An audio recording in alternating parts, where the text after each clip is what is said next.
اللهم صل وسلم على سيدنا محمد وعلى آل سيدنا محمد. السلام عليكم ورحمة الله وبركاته. بسم الله والحمد لله والصلاة والسلام على سيدنا رسول الله سيدنا محمد بن عبد الله مفتاح باب رحمة الله عدد ما في علم الله صلاة وسلاما دائمين بدوام ملك الله وعلى آله وصحبه ومن والاه ولا حول ولا قوة إلا بالله أما بعد. Teman-teman sedaya para alim, para kiai, para asatidz, para sepuh lan bini sepuh, wabil khusus ada Ayatullah Al-Fadhil Habib Muhammad Habib Rahman Al-Habsyi, juga Al-Ustadz Abidhar, Ustadz Tafsir Jalalain dan keluarga besar kompak, serta Sahibul Bait dan seluruh jamaah Majelis Rasulullah SAW yang dimuliakan Allah Subhanahu wa Ta'ala. Pada malam hari ini, pada sore hari ini kita bersama-sama berkumpul di satu tempat untuk satu tujuan yang mulia. Satu majelis yang mulia yang kita hadiri bersama-sama. Mudah-mudahan semua yang hadir dalam hadirnya diberi keikhlasan oleh Allah SWT. Ikhlas dalam hadir majelis merupakan syarat untuk qabulnya majelis. Ikhlas dalam mengerjakan satu amal merupakan syarat untuk suksesnya amal tersebut. Supaya dapat manfaat dalam beramal, maka syaratnya harus ikhlas karena Allah Subhanahu wa Ta'ala. Oleh karena itu kita mohon kepada Allah, mudah-mudahan Allah selalu benahi niat-niat kita dalam ibadah. Allah beresi niat-niat kita dalam ibadah, sehingga tidak ada satupun yang kita kerjakan dari amal ibadah kecuali yang kita cari, yang kita tuju, yang kita harapkan adalah ridha Allah Subhanahu wa Ta'ala. Mudah-mudahan dengan keridhaan Allah ini semua kebaikan akan diterima dan dibalas dengan baik lagi di dunia maupun di akhirat kelak insyaallah. Tadi kita dengar sambutan dari Ustadz Abidhar, man ahya sunnati faqad ahabbani wa man ahabbani kana ma'i fil jannah. Ini hadis Nabi SAW. Nabi memberikan satu berita gembira, berita baik buat umatnya. Nabi ngasih contoh manusia yang mencintai Nabi. Man ahya sunnati faqad ahabbani. Barang siapa yang menghidupkan sunnahku, ajaran Nabi, sunnah Nabi, syariat Nabi dihidupkan, maka dia telah mencintaiku. Artinya di sini cinta kepada Nabi identik dengan ngikutin sunnah dan syariatnya. Gak mungkin orang ngaku cinta tapi gak pernah menghidupkan syariat dan sunnahnya. Jauh dengan sunnahnya, jauh dengan ajarannya. Sekalipun dia ngaku cinta tapi tetap cintanya ditolak karena buktinya tidak ada. Nabi sudah ngasih definisi, yang cinta adalah orang yang menghidupkan sunnahnya, menghidupkan ajaran dan syariatnya. Setelah menghidupkan, mengikuti sunnah Nabi, ittiba sama Rasulullah SAW, itu adalah bukti bahwa kita cinta kepada Nabi Muhammad SAW. Contoh gampang, kalau ada anak-anak muda yang lagi demam bola, wingi-wingi anak piala dunia, demam bola, senang salah satu pemain bola, kadang-kadang beli kaosnya dipaskan nomornya biar sama. Kadang-kadang gaya main bola ini tiru-tiru, ikut-ikut modelnya. Kadang-kadang rambutnya pun ditiru. Karena cinta pasti akan ngikutin. Orang yang cinta pasti akan ikutin orang yang dicintai. Gayanya, bahkan kesukaannya apa, hafal, paham, bahkan ngikutin, nyontoh. Itu bukti cinta. Nah, Nabi juga mengatakan, yang cinta sama saya syaratnya harus menghidupkan sunnah. Nah, bagaimana orang dianggap orang cinta kepada Nabi sementara dalam kehidupannya nggak pernah ngikutin Nabi, nggak pernah contoh Nabi. yang paling muda saja nggak mau. Contoh misalnya Nabi selalu makan pakai tangan.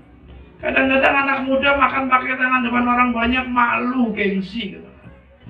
Ada sendok, pakai sendok. Yang lainnya pakai tangan, seakan-akan pakai tangan itu kampungan lah, nggak punya etika lah. Padahal sendok itu adatnya siapa? Ngikut siapa kalau sendok itu? Demi Allah, yang paling mulia adalah kalau manusia hidup ngikut Nabi Muhammad SAW. Apapun, dimanapun, kapanpun. Kalau sudah mau ngikut sunnah Nabi, walaupun kadang-kadang di hadapan orang yang jauh dari sunnah Nabi, dia mau menghidupkan sunnah Nabi. Apalagi di zaman akhir, dia tetap istiqomah. Pakai bajunya, baju yang digunakan Nabi. Pakai pakaiannya, pakaian yang digunakan Nabi. Cara hidupnya, ngikut cara hidup Nabi. Cara makannya, makannya Nabi. Cara minumnya, cara tidurnya, cara bicaranya, ngikutin sunnah Rasulullah SAW. Di zaman yang sunnah itu sudah diolok-olok. Kadang-kadang ngesak rokok pede, ngesak siwak minder. Kualik betul. Nyekel siwak niku kadang-kadang dubutin siwak isin. HP, rokok nggak ada masalah. La haula wala quwwata illa billah. Apa ini? Bahkan kata Nabi dalam akhir zaman saat orang sudah mulai jauh dari sunnah Nabi, siapa yang menghidupkan sunnah Nabi di akhir zaman, man ahya sunnati 'inda fasad ummati falahu ajr syahid. Atau kama qala wa fi riwayatin falahu ajr 100 syahid. Barang siapa yang menghidupkan sunnahku di zaman orang sudah meninggalkan sunnah Nabi, fasad, rusak. Pakaian sing gamis malah diolok-olok, kalau ngomong dasran. Gila, sekarang sudah mulai gamis pakaian Nabi, pakaian dasran. Bahkan lebih kecil lagi, gamis itu Abu Lahab gamisan. Astagfirullahaladzim. Kami pakai gamis ini bukan nuruti Abu Lahab, gak ada urusan sama Abu Lahab. Kami menghidupkan sunnah ini karena Nabi pakai gamis.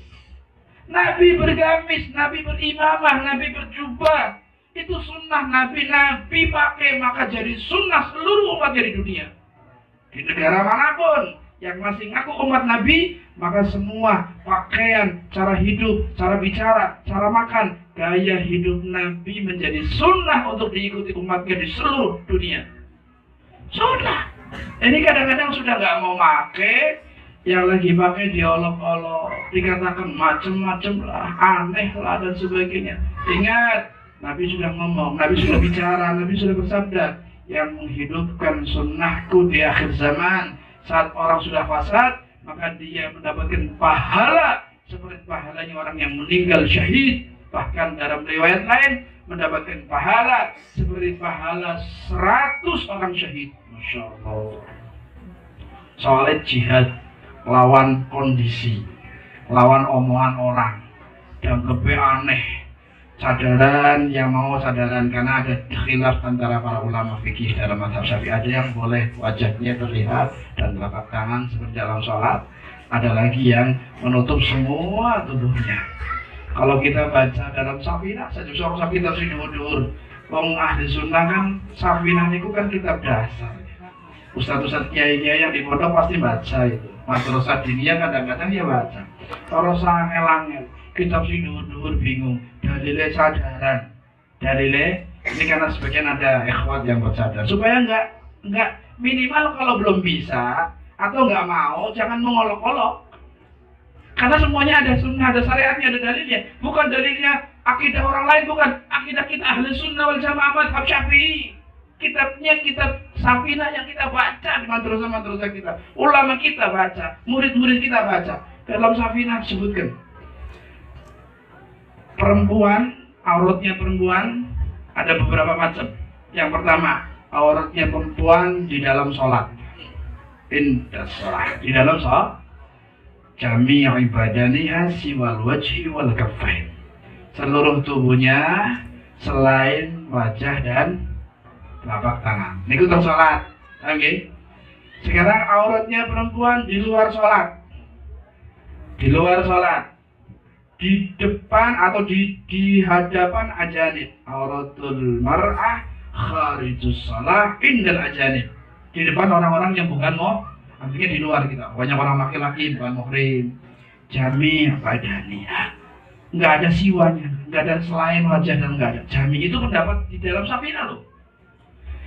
Auratnya perempuan di hadapan laki-laki yang bukan muhrim seluruh tubuhnya, seluruh. Ini Safinah panjalan Safinah, panjalan ustaz-ustaz masing mulang Safinah, ustaznya mulang orang bener gitu. Ajaran siapa? Nutup aurat rai ditutupi. Ini ajaran ajaran syariat Nabi Muhammad SAW.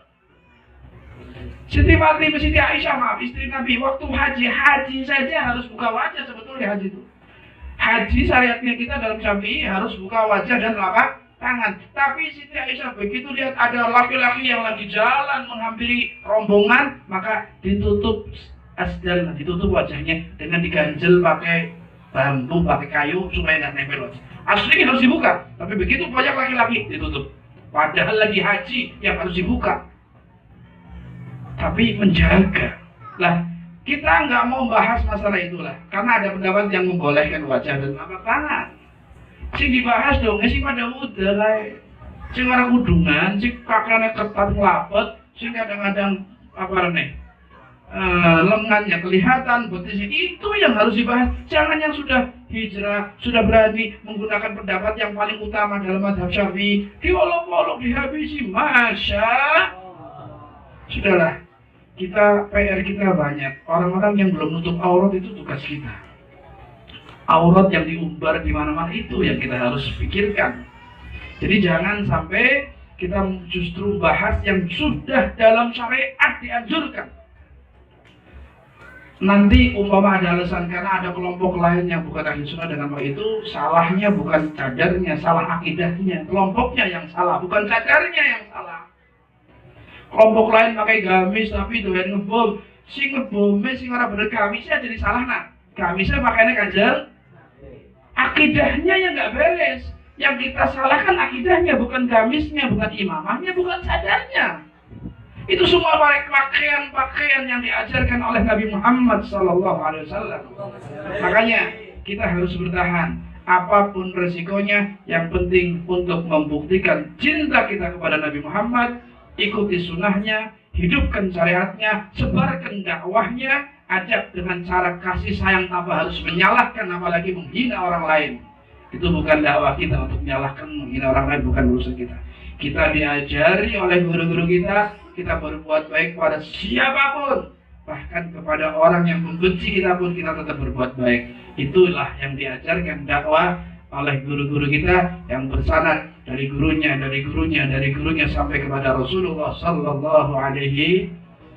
Mudah-mudahan jamaah majelis Rasulullah SAW berbes bisa istiqomah di jalan yang diajarkan oleh Nabi Muhammad SAW. Hidupkan sunnah Nabi, jangan malu naruh siwak, jangan malu makan pakai tangan, cuci dulu tapi. Oh, tangan orang bisu tangannya kotor salah. Di antara sunnahnya bukan cuma sekedar pakai tangan, tapi cuci dulu tangannya, bahkan cucinya 2 tangan.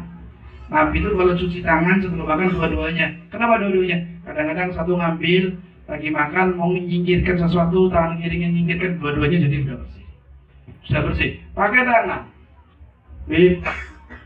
Acaranya penting, acara kenegaraan. Umpama acara pemerintahan, acara resmi, adanya garpu sama sendok. Mungkin nganggo tangan. Justru di situ nyontoni sunnah Nabi. Anda menjadi orang yang ngikuti Nabi di hadapan orang yang nggak paham sunnah. Justru di situ dakwah. Justru di situ untuk menghidupkan sunnah di saat orang nggak kenal sunnah. Disitulah nilai pahala syahid akan kita dapatkan di hadapan orang-orang yang saat itu ente mangan nganggo tangan diolok-olok. Justru diolok-olok itu adalah jihadnya kita melawan orang-orang yang sangat fasad. Dan pahamkan pelan-pelan bahwa itu adalah ajaran Nabi Muhammad Sallallahu Alaihi. Salah satu contoh yang gampang tadi, makan pakai tangan, paham ya? Dan lagi zaman sekarang, bocah lanang baru bocah wadon, begitu muhrime tangan salaman, ning badan, ning pas ketemu acara hajatan, saudara tapi saudara jauh bukan muhrim bisa. Sekarang yang menghindari salaman dengan bukan muhrim sudah akan diolok-olok. Wah, katiran ngaji nang MR sore gelem salaman maning sombong. Itu omongan semacam itu memang panas kita dengar, tapi biarkan panas bara api yang di tangan, yang penting iman kita tidak terbakar. Karena Nabi sudah ngasih tahu, Menghidupkan sunnah, menghidupkan syariat di akhir zaman seperti menggenggam anak. Sing ora khotbah lang agama, syariat balang wis ora umum ge. Teori nang Indonesia, aja reka-reka. Indonesia, bu Jerman, bu Malaysia, bu Amerika, bu Arab, pokoknya syariat Nabi itu sebenarnya ya siji. Paham ya? Dimanapun hukumnya sama. Sholatnya wajib 4 rakaat, gak ada di Indonesia 5 rakaat, di lainnya 4 rakaat. Semuanya sama. Cuman maaf, dalam menghidupkan sunnah memang kondisi kita beda-beda, caranya beda-beda, boleh kita beda-beda, tapi tetap syariat. Haram ya tetap, yang bukan haram silahkan berbeda-beda. Azan, yang Indonesia modelnya nganggo apa? Sebelum azan itu apa? Beduk. Itu tidak ada masalah. Di sini tradisi kita hidupkan. Tapi azannya ya tetap ada baik. Paham ya? Apakah azannya harus dirubah? Oh bahasa Jawa misalnya, Allahumma akeng misalnya. Atau nang bahasa Sunda, bahasa lagi apa lagi? Enggak, Allahu Akbar, Allahu Akbar. Cuman cara penyampaiannya, ada yang dengan kentungan, ada yang berdukan sebelumnya untuk menunjukkan waktu. Tapi azannya tetap harus, syariatnya nggak bisa dirubah, hukumnya harus ngikutin. Caranya yang bukan syariat silahkan berbeda, nggak ada masalah. Cara dakwanya silahkan berbeda, nggak ada masalah. Nutup auratnya silahkan berbeda, nggak ada masalah. Anak sih ditutup mau batik, anak sih nganggo baju apa ada yang lain, baju takwa, baju koko namanya. Terserah, ada yang putih, ada yang hitam. Yang penting nutup aurat. Paham ya? Pakaiannya boleh, tapi bukan berarti terus pakaian yang datangnya dari Arab dibuang. Bukan dari Arab, ini dari Rasulullah SAW. Dari Rasulullah ini. Ajaran Nabi ini bukan dari Arab. Arab dulu gak kenal hijab, gak kenal gamis, gak kenal imamah. Orang Yahudi berimamah tapi tanpa kopiah. Nabi pakai kopiah, pakai imamah. Berarti ini ajaran Islam. Paham ya? Makanya setiap yang Nabi pakai, contoh ke Nabi menjadi sunnah untuk kita ikutin dimanapun kita berada, kapanpun kita berada, itu adalah sunnah sampai yaumul. Mudah-mudahan bisa menghidupkan sunnah insya Allah. Amin Allahumma. Karena sahabat jadi mulia, jadi sukses karena ngikutin Nabi, ittiba Nabi, ikutin Nabi sahabat. Kemuliaan sahabat karena nggak mau langkah kecuali dia yang dilangkahkan oleh Nabi, nggak mau mengerjakan kecuali yang Nabi kerjakan, selesai. Itu jadi mulia. Mudah-mudahan kita dihidupkan oleh Allah dalam kehidupan yang mulia dunia dan akhirat. Kita dengarkan tausiah nasihat dari Al Habib Abdurrahman Al Habsyi yang datang dari Hadramaut, dari Yaman. Mudah-mudahan ditambah lagi dengan keberkahan untuk kita. Kebetulan saya pas jalan beliau datang mau ke rumah. Jadi aku kepan mari rumahnya lepas rumah bingung. Akhirnya bilang, fadl, tapi yuk jalan dulu, kita mampir pengajian dulu.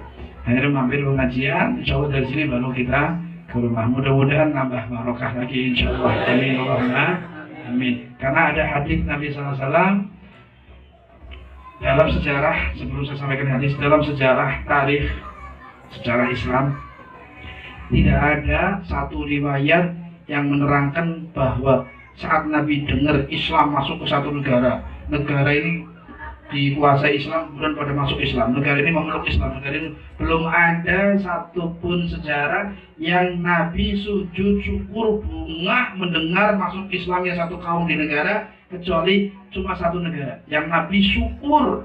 Begitu Nabi dengar orang-orang Yaman memeluk Islam, Yaman menerima Islam, bahkan Yaman semuanya taslim dengan ajaran Nabi.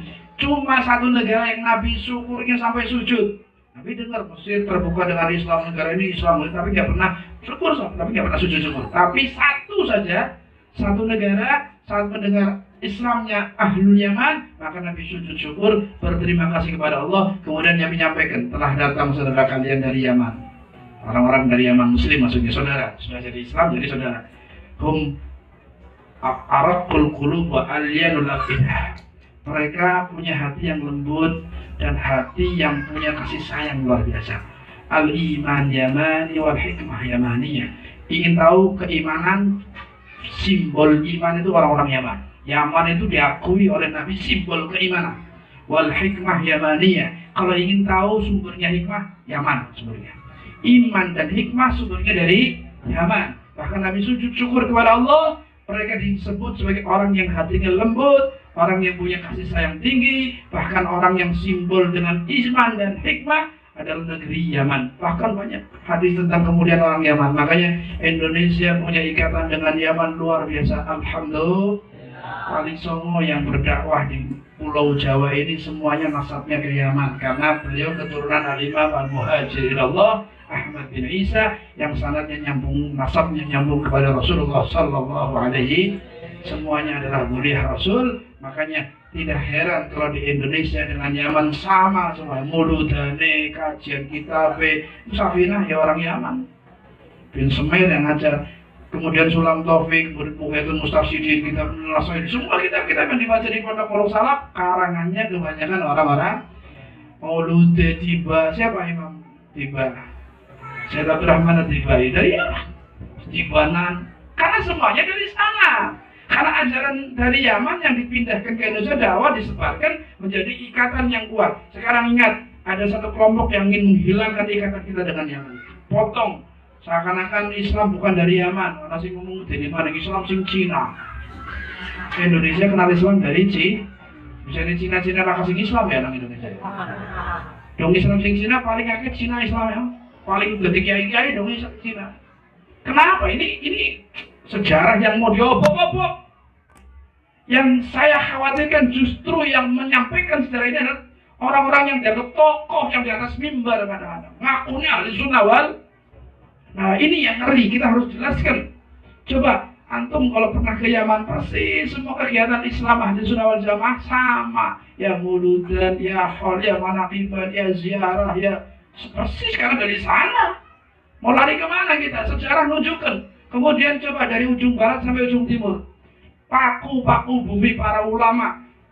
Dari mulai Banten paling barat mana? Sultan Hasanuddin. Siapa Sultan Hasanuddin? Anaknya Sunan Gunung Jati. Sunan Gunung Jati nasabnya kepada Amul Faqih Muqaddam, kepada Al-Muhajir sampai Rasulullah, para habaib. Kerajaan-kerajaan, pendiri kerajaan Banten, kemudian kerajaan Cirebon, Kesepuan, Karoman, semuanya nasabnya kepada Rasulullah SAW, para habaib. Dari Yaman yang notabene kan Al-Muhajir kakaknya dari Yaman, Amul Faqih dari Yaman. Terus ke Tegal sini ada Habib Muhammad bin Tariq Haddad, paku hol tertua di Indonesia. Dulu anak hol zaman Belanda lah kan juga hol. Pertama didirikan hol di Indonesia Habib Muhammad bin Tariq, 120 sekian tahun holnya. Kalau usianya banyak yang lebih sepuh, tapi hol mulainya di Indonesia Habib Muhammad bin Tariq. Ini sejarah yang nggak bisa dihilangkan. Sampai zaman London itu kan dilarang mendapat, tapi habaib dengan kekuatan dan karomahnya sampai Belanda nggak berani nutup hall. Ya sudah, khusus Tegal boleh, Amin nggak boleh. Karomahnya luar biasa nih habaib, nunjukkan kekeramatannya, sehingga akhirnya diikuti di tiap kota. Alhamdulillah. Ke Pemalang ada Pagalan, Habib Soleh bin Segaf Al-Habsyi, Pekalongan Habib Ahmad bin Tauhid, terus sampai ke Madura, sampai nyebrang lagi. Habaib kiai, orang-orang ulama yang masya Allah. Itu bukti sejarah bahwa Islam Indonesia tidak bisa lepas dengan Islam ya. Cina sing di Cina nih. Cina lagi yang dibahas. Ini sudah mulai muncul loh. Bahkan ditulis dalam buku. Mau dimasukkan ke pendidikan sekolahan, mau dirubah. Kemarin sudah kita ditipu oleh Belanda. Islamnya katanya dari Gujarat. Iya. Memang sebagian para dai mampir Gujarat, tapi bukan dari Gujarat, dari Yaman mampir Gujarat, kemudian masuk ke Nusantara. Mampir Gujarat lihat sudah ada Islam, madhabnya Abu Hanifah, Hanafi, nyebar ke Indonesia, biar gak benturan di Indonesia, diajarkan madhab Imam Syafi'i. Makanya kita alhamdulillah orang-orang Yaman yang datang ke Indonesia merupakan tali penyambung hubungan kita semakin kuat, insya Allah. Mudah-mudahan Indonesia makmur, Indonesia selamat, Indonesia barokah. Insya Allah kita